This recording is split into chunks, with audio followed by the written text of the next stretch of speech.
حضرت عبداللہ ابن عمر رضی اللہ تعالیٰ عنہ حضرت عمر کے صاحبزادے، مکہ مکرمہ میں ان کی قبر ہے۔ میں نے جب انہیں پڑھا تو مجھے ان سے بڑا پیار ہو گیا، لیکن آپ کو پتہ ہے وہاں جا کے کسی شخص کا مزار تلاش کرنا یا پوچھنا ایک مشکل کام ہوتا ہے۔ تو ایک دفعہ میں مکہ شریف میں حاضر تھا، تو ایک گاڑی والا ڈرائیور مجھے کہنے لگا کہ مولانا میں آپ کو جانتا ہوں، مجھے آپ سے محبت ہے، ایک بات بتاؤں آپ کو۔ میں نے کہا بتاؤ۔ کہنے لگے حضرت عبداللہ ابن عمر کی قبر دیکھنی ہے۔ میں نے کہا یہ تو نہیں کہہ رہا، یہ کسی نے بندوبست کرایا ہے، یہ اللہ نے تیرے دل میں بات ڈالی ہے، یہ ہو گیا تو لے چل مجھے۔ حضرت عبداللہ ابن عمر کو نبی پاک نے فرمایا تھا راجل صالح، یہ نیک بندہ ہے، یہ متقی آدمی۔ حضرت عبداللہ ابن عمر رضی اللہ تعالیٰ عنہ سیدنا فاروق اعظم رضی اللہ تعالیٰ عنہ کے صاحبزادے ہیں، اور ان کی ہمشیرہ سیدہ حفصہ رضی اللہ تعالیٰ عنہ حضور کی زوجہ محترمہ۔ ایک دن اپنی ہمشیرہ سے کہنے لگے کہ نبی کریم صلی اللہ تعالیٰ علیہ وسلم گھر میں آئے نا، اور اگر حضور غم امت میں پریشان نہ ہوں، طبیعت کو حشاش بشاش دیکھو، تو ذرا پوچھنا تو صحیح حضور کا میرے بارے میں کیا خیال ہے، پوچھنا تو صحیح کہ کریم کی بارگاہ میں میرا کیا مقام ہے، میرے بارے میں حضور کیا فرماتے ہیں۔ اب بہن کو کام بتائے، اور بتائے بھی بھائی، اور پھر بہن وہ کام نہ کرے، یہ تاریخ میں ہوتا نہیں۔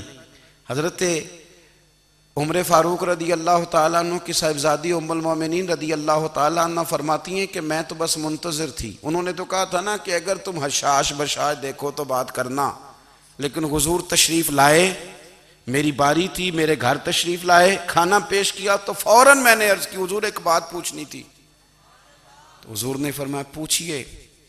میں نے عرض کی حضور میرے بھائی عبداللہ ابن عمر کے بارے میں آپ کا کیا خیال ہے؟ نوجوانوں میری بات پہ غور کرنا، میرے بھائی کے بارے میں آپ کا کیا خیال ہے؟ تو نبی کریم صلی اللہ تعالیٰ علیہ وآلہ وسلم نے میری طرف دیکھا، اور پھر حضور زیر لب تھوڑا مسکرائے، اور بریلی کے امام کہتے ہیں کہ حضور مسکرا دیتے تھے نا تو جو بڑا دکھی ہوتا تھا وہ بھی ہنس پڑتا تھا۔ اب سوال پیدا ہوتا تھا کہ پھر تو اس مسکراہٹ کے لیے انتظار کرنا پڑتا ہوگا کئی مہینے کہ حضور مسکرائیں تو رونے والے ہنسیں، تو اعلیٰ حضرت فرماتے نہیں، انتظار نہیں کرنا پڑتا، یہ مسکراتے رہنا تو حضور کی عادت ہے۔ جس کی تسکین سے روتے ہوئے ہنس پڑے، اس تبسم کی عادت پہ لاکھوں سلام۔ یعنی یہ تو عادت ہے حضور کی مسکراتے رہنا، اس کے لیے انتظار نہیں کرنا پڑتا۔ بھائیو آپ خیال رکھیں گے، غور کریں گے، حضرت عبداللہ ابن عمر رضی اللہ تعالیٰ عنہ کے بارے میں پوچھا تو سیدہ فرماتی ہیں کہ نبی کریم صلی اللہ تعالیٰ علیہ وسلم نہ زیر لب مسکرائے اور فرمائے حفصہ تیرا بھائی ہے تو اچھا، لیکن میں نے سنا ہے کہ عشاء کی نماز پڑھتا ہے تو فجر تک سویا ہی رہتا ہے۔ او نوجوانوں، 10 بجے تک سونے کی بات نہیں ہوئی، 9 بجے تک سونے کی بات نہیں ہوئی، 11 بجے اٹھنے کی بات نہیں۔ حضور فرمانے لگے میں نے سنا ہے کہ عشاء کی نماز پڑھ کے سو جاتا ہے اور فجر تک سویا ہی رہتا ہے، اسے چاہیے کہ تہجد کے وقت اٹھا کرے، اللہ کی بارگاہ میں حاضر ہوا کرے، آہوزاری کرے، سجدے کرے، عبادت کرے۔ اٹھتا ہے اور فجر میں جا کے اٹھتا ہے۔ حضرت جناب حفصہ رضی اللہ تعالیٰ عنہ کہتی ہے میں نے جناب عبداللہ ابن عمر کو پیغام دیا اور میں نے کہا میرے جوان بھائی سن، نبی پاک نے فرمایا ہے تو اچھا پر تہجد میں نہیں اٹھتا، نفل نہیں پڑھتا۔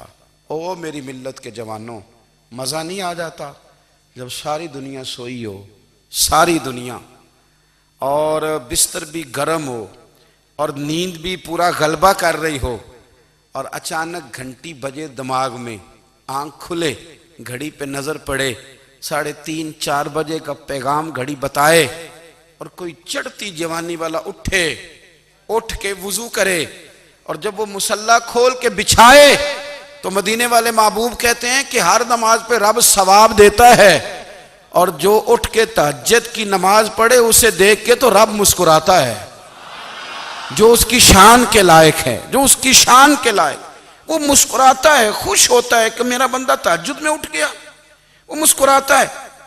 کاش ہماری صبحیں کبھی اپنے مالک کے نام ہو جائیں. کاش کے صبح. حضرت ابو الحسن رحمۃ اللہ تعالی علیہ حضرت معاذ ابن جبل رضی اللہ تعالیٰ عنہ کے پاس بیٹھا کرتے تھے. فرماتے ہیں ان سے جو پیار بڑھا تو پھر میرا مصلی سے بھی بڑھ گیا. تابعی ہیں. فرماتے ہیں صحابی رسول سے محبت ہوئی تو ذکر سے بھی ہو گئی, پھر درود شریف سے بھی ہو گئی. محبت ان سے بڑھی تو پھر اللہ نے مسجد کا پیار بھی بڑھا دیا. آپ فرماتے ہیں کہ میری ہر وقت طبیعت چاہتی تھی کہ بس اللہ اللہ کروں, بس اللہ اللہ کروں, بس نہ میں ذرا تھوڑی جان چھڑاؤں لوگوں سے, کو 10 منٹ ملے تو میں کو 4 نفل پڑھ لوں, میں تھوڑا سا نہ بچوں لوگوں سے, اور مجھے تسبیح ملے تو میں نہ کچھ 400-500 دفعہ استغفار پڑھوں, سبحان اللہ, الحمدللہ, اللہ اکبر, لا حول ولا قوت الا باللہ, میں نہ تسبیحات پڑھوں. فرماتے ہیں کہ بچے تھے گھر میں 6-7, غربت تھی, کام ملتا کوئی نہیں تھا, اور میں کام چور نہیں تھا, کام ڈھونڈتا تھا, پر اللہ کی قدرت کے کام نہیں ملتا تھا.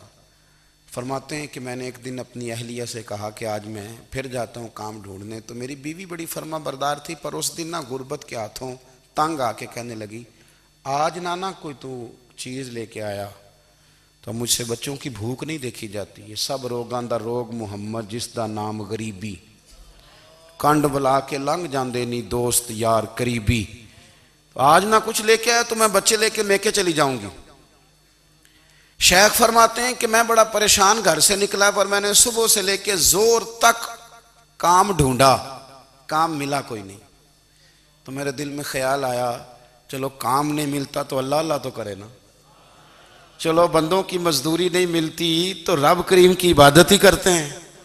فرماتے ہیں کہ میں نے نا فرات کے پانی سے وضو کیا, نہر کے, شدید دھوپ تھی, ساتھ ریت تھی اور ریت تپ رہی تھی. میں نے اپنا رومال وہیں مصلی کے طور پر بچھا لیا, اور فرماتے ہیں کہ زور سے لے کر عصر تک نماز پڑھی. دھوپ بھی پورے زور پہ, پر میرے سجدے کا ذوق بھی پورے زور پہ. فرماتے ہیں سورج بھی چمک رہا ہے اور رب کی عبادت کا ذوق بھی پورے زور پہ. میں سجدہ کروں تو پھر میرا اٹھانے کو جی نہ چاہے.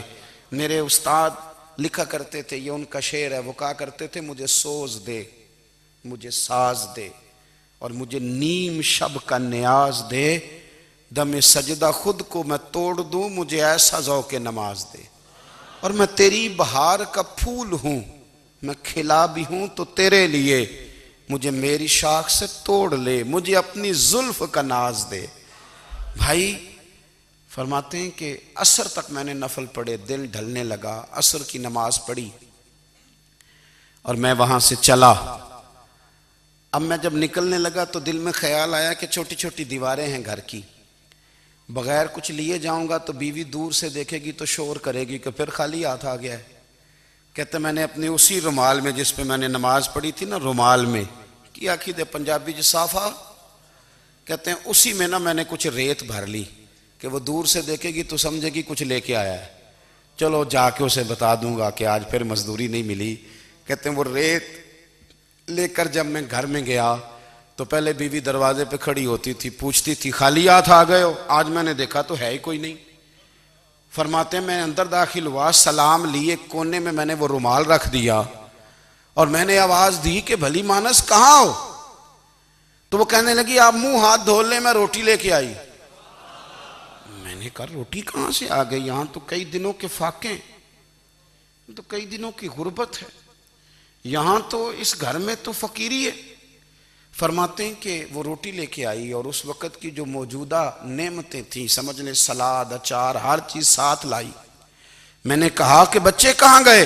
کہنے لگی وہ کھانا کھا کے کھیلنے گئے, آپ کھانا کھا لیں آ جاتے. کھانا اس نے چن دیا. میں نے حیرت انگیز لہجے میں ساری نعمتیں اپنے دسترخوان پہ دیکھ کر کے بیوی سے پوچھا یہ کہاں سے آیا کھانا؟ بچوں کو تو نے کہاں سے کھانا کھلایا؟ یہ سارا کچھ کیسا ہے؟ تو کہنے لگی پتہ نہیں آج آپ کس کریم کی مزدوری کرنے چلے گئے تھے, پتہ نہیں کس کریم کی. میرے گھر میں تو اتنی نعمتیں آئی ہیں کہ مجھ سے سنبھالی نہیں جا رہی, اتنا اناج ہے, اتنا گندم ہے, کس کریم کے دروازے آج چلے گئے تھے؟ یہ کہتے کہتے وہ اٹھی اور اٹھ کر کے کہنے لگی پہلے ہی بڑا کچھ آیا تھا، اب کیا لے آئے ہو؟ اور جا کر کے نا اس نے وہ ریت والا رومال کھولا، کہنے لگے میں تو لے کے آیا تھا ریت، تو میرے رب نے اسے بھی سونے اور ہیرے بنا دیا تھا۔ جب آپ کی توجہ اللہ کی جانب، میرے نبی پاک صلی اللہ تعالی علیہ وسلم نے فرمایا ہر چیز اپنے رب سے مانگ، ہر چیز مانگ، ہر چیز مانگ۔ یا رسول اللہ کیا کچھ؟ میرے محبوب نے فرمایا تیرے گھر میں نمک بھی ختم ہو جائے تو وہ بھی اپنے رب سے مانگا کر۔